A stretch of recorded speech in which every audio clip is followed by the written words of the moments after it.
From Wish TV and the All Indiana Podcast Network, this is the News 8 Daily 8 Podcast with Wish TV's Kylie Conway. A Wish TV News 8 update. Hi, this is Kylie Conway, and this is your News 8 Daily 8 for Wednesday, February 16th. Highs today are expected to take place early in the day. We're at 51 degrees as of 8:30 Wednesday morning. Temperatures are going to fall throughout the day, but still, it's going to be a very mild day. Some places reaching 60 degrees today. The other story headline, weather-wise, is the wind. Gusty winds of over 30 miles per hour at times are possible. Damaging winds in some areas are the largest threat. Tomorrow is when the rain moves in. Today at the Indiana State House, lawmakers will decide whether to reshape a hotly debated education bill. A Senate committee is set to consider amendments removing some of the most controversial sections. State Senator Linda Rogers says she wants to remove any of the provisions in the controversial bill. It's a curriculum bill. Among those amendments would be to remove the requirement for teachers to post their lists of learning materials. School districts also wouldn't be required to create curriculum advisory committees or be impartial in teaching about historical events. The Senate Education Committee is slated to take up the amendments today, and the Senate could vote soon after. Both Democrats and Republicans are outspoken on this, taking different stances, of course. Democrats believe it's putting a big brother on shoulders of educators.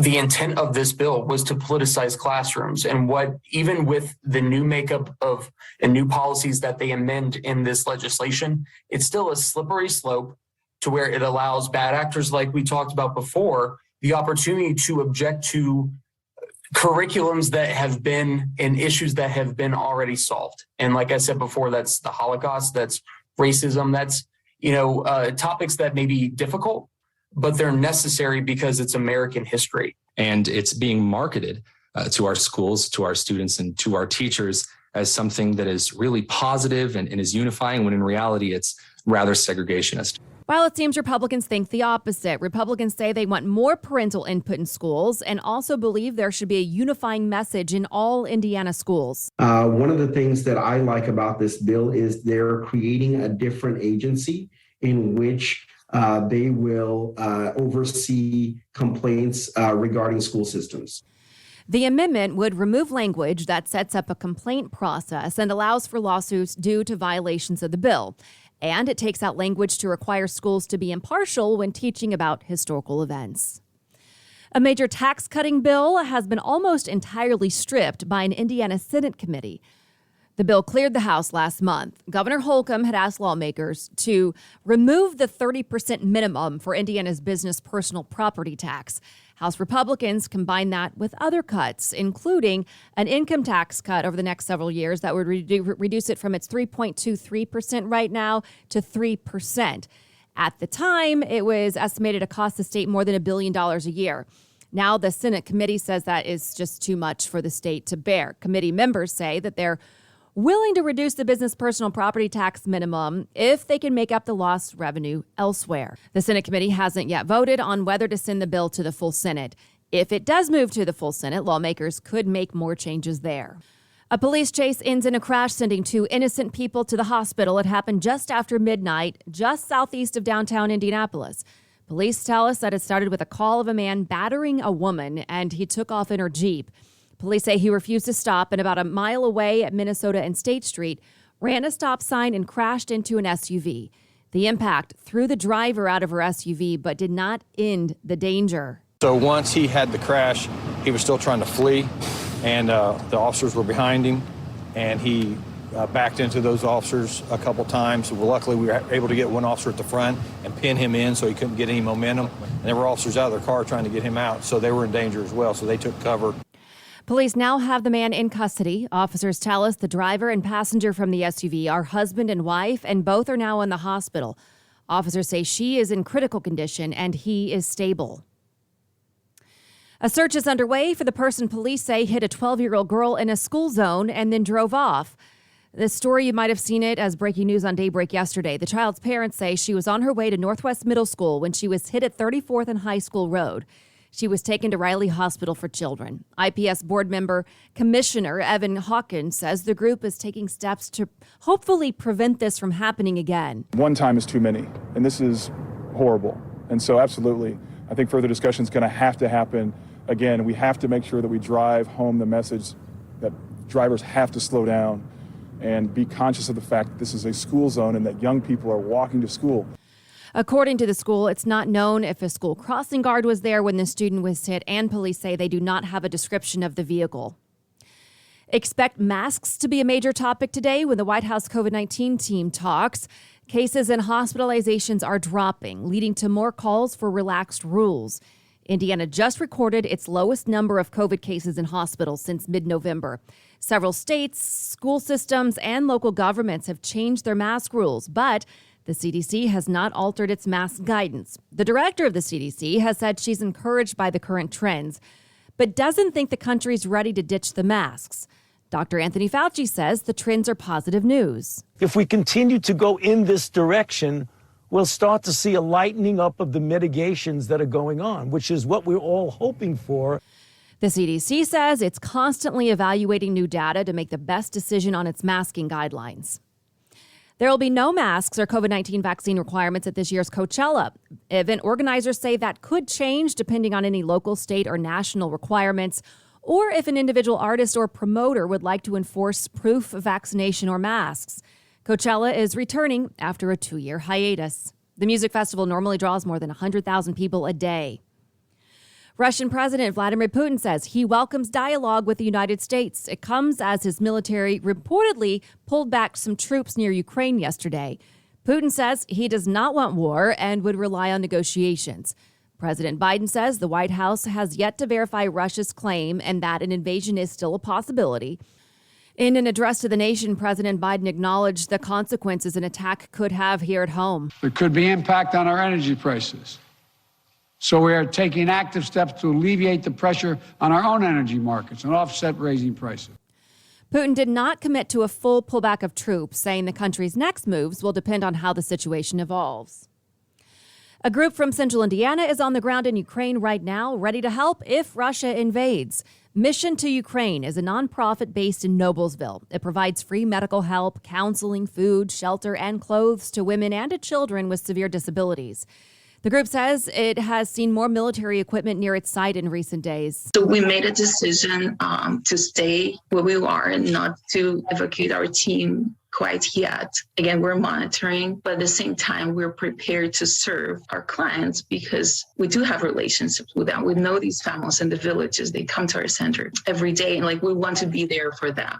Indianapolis has one of the largest Ukrainian American populations. Mission to Ukraine says it's been overwhelmed by the amount of support it's gotten so far. If you'd like to help, we have information on our website. Just go to wishtv.com and click on this story in the As Seen on Wish TV section.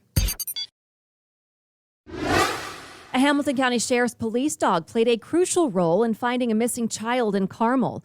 Carmel police say the child has autism and went missing Sunday. Deputy Neil Horde and his canine partner, Bloodhound Maudie, started searching around 141st Street and Ivy Bridge Drive. Maudie tracked the child's scent almost a mile away. The child was found in an unlocked car on Kirkless Drive, trying to stay warm. The child was checked out and returned home. Westfield is in a battle over spyware as one city leader makes strong accusations against another.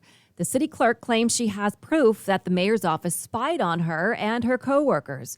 It's a feud we've been following for a while now. A report accuses Mayor Andy Cook of directing the city IT department to install software to secretly monitor and record all the data on clerk treasurer's computers. The city says it's a common practice to install programs to allow IT workers to remotely access any city-owned computer for maintenance. All aspects of the report were simply unfounded. Quite honestly, our IT director stepped up to the podium and explained all activities that were found in the report. And the entire thing could have been avoided with a phone call. Members of the city council said Monday that it will not approve the use of taxpayer dollars to continue the legal fighting. Today, city leaders visit Horizon House to highlight its work and money that has helped. Horizon House has used $650,000 from the Housing to Recovery Fund in a mission to end homelessness. Leaders say the nonprofit met its goal of helping 120 people and families find housing and keep it for at least a year. The group also says fewer of the people it helps are ending up in Marion County Jail. Mayor Joe Hogsett and other city leaders are set to visit this morning at 10 o'clock. And today, a public forum on critical race theory. It's being hosted by the Greater Indianapolis NAACP in partnership with the American Constitution Society and Black Law Students Association. The NAACP says it's working to promote a better understanding of the origins of the theory, as well as how it impacts the community. The forum will include discussions from state lawmakers, university professors, and policy advocates. It's at the Indiana University McKinney School of Law. There is limited attendance available, but you can also join virtually. We've got a link to that on our website right now, wishtv.com. Click on this story in the As Seen on Wish TV section. The White House is finalizing a waiver to allow California to establish its own stricter vehicle emission standards. It reverses a Trump administration-era policy. The Trump White House rolled back a decades-old waiver in 2019, allowing California to set its own air pollution standards. Last year, the Biden administration said it would work to restore the policy. According to a member of the California Air Resources Board, the state will follow the Environmental Protection Agency's newly adopted standards. A spokesperson for the EPA says a final decision is expected soon. A new report says an Olympic favorite had 3 drugs that can help the heart in her system. 2 of them are approved. The third is banned. That's according to test results filed in the Court for Arbitration in Sport. The World Anti-Doping Agency claims Kamila Valieva declared her use of the 2 approved drugs, but did not reveal use of the third. The International Olympic Committee allowing her to keep competing in the women's figure skating competition, but the results will be preliminary until the IOC makes a final decision on the drug claims. Indiana Olympian Nick Gupper is a medalist again. He took silver in slopestyle, his strongest event in the freestyle skiing competition. Teammate Alex Hall took gold. Americans have now earned 6 medals in the event since it started in 2014. Gupper has 3 of them. He earned a bronze in 2018 and a silver in 2014. The U.S. is currently in third in total medals with 19. Norway is in first with 27. Russian athletes have earned 20 medals. America is just ahead of Germany, Austria, and Canada. A stunning discovery ends a 2-year search for a missing girl. She was just 4 when she went missing. Police say they found her under a staircase. It happened in upstate New York. Officers found her as they served a search warrant on the girl's parents, who do not have legal custody of her and have long been suspected of kidnapping her. Police say she was hidden so deeply in the staircase, officers had to remove wooden planks to get to her. The girl is now back with her legal guardian and her sister. Her mother, father, and grandfather are now facing charges.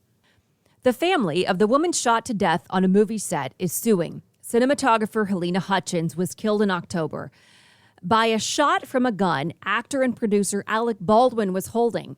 Baldwin has said he did not pull the trigger and that he was told the gun didn't have live rounds. The lawsuit argues the producers cut corners leading to the shooting. The suit also claims Baldwin refused training for the type of cross-draw maneuver he was performing. Baldwin's attorneys deny Baldwin was reckless. Minnesota's Attorney General has asked a judge to sentence former police officer Kim Potter to more than 7 years in prison for Daunte Wright's death. Potter was convicted in December of first and second-degree manslaughter. She testified that she mistook her firearm for a taser during a traffic stop in April of 2021. Potter faces a maximum sentence of 15 years in prison. A sentencing hearing is scheduled for Friday. Bob Saget's family is suing to prevent public release of his death records. The actor and comedian's widow and 3 daughters filed the suit against the sheriff and medical examiner's office in Orange County, Florida. The coroner's report finds Saget died last month of a fatal head injury, likely suffered in a fall. The family wants photographs, video, audio, and autopsy information to stay private. The suit contends it would serve no public interest to release them. A warning from Danville Police this morning to lock your vehicles. The police department reports a rapid increase in unlocked vehicle break-ins and thefts. It's causing officers to ramp up patrols. It's happening on the town's south side near the government center. According to officers, thieves are checking the vehicles to see if they're unlocked, and then if it is, they go in and see what's inside. Danville Police say if your vehicle's outside, lock your doors and make sure it's secure. In Du Bois County, it appears avian flu has hit another farm. State officials are testing to confirm the disease in a flock of more than 26,000 turkeys. The owner noticed the birds were drinking less water, which can be an early sign of the virus. The turkeys are now quarantined and will likely be killed if the virus is confirmed. Birds on a farm nearby tested positive last week, and 29,000 turkeys were euthanized. The Hoosier Lottery could soon need legislative approval for online games or ticket sales. The Indiana Senate's Tax Committee added provisions yesterday to a bill requiring lawmakers' permission. It comes after reports of a Hoosier Lottery meeting with legislative leaders on possible contract changes. Lottery officials have been discussing selling lottery tickets online and offering instant games since 2019. And finally tonight, the Pacers are looking to stop their losing streak. They lost in a road matchup with Milwaukee. A season-high 36 points from newcomer Buddy Hield was not enough as the Pacers fall 128-119. It's the team's 7th straight loss and 8th straight to the Bucks. Milwaukee's Giannis Antetokounmpo dominated on his way to a season-high 50 points. The Pacers are back at home tonight to take on the Wizards. Game time, 7:30 tip-off. This has been your News 8 Daily 8 for Wish TV. I'm Kylie Conway. Online at wishtv.com and follow us on Facebook when you search Wish TV. This is the News 8 Daily 8 podcast with Wish TV's Kylie Conway. A Wish TV News 8 update on demand for even more on demand and on the go. Connect with Wish TV on Facebook at wishtv.com and on the free Wish TV mobile app. Thank you for listening. And be sure to like, subscribe, and follow this podcast for updates every weekday morning on the All Indiana Podcast Network and wherever you get your podcast.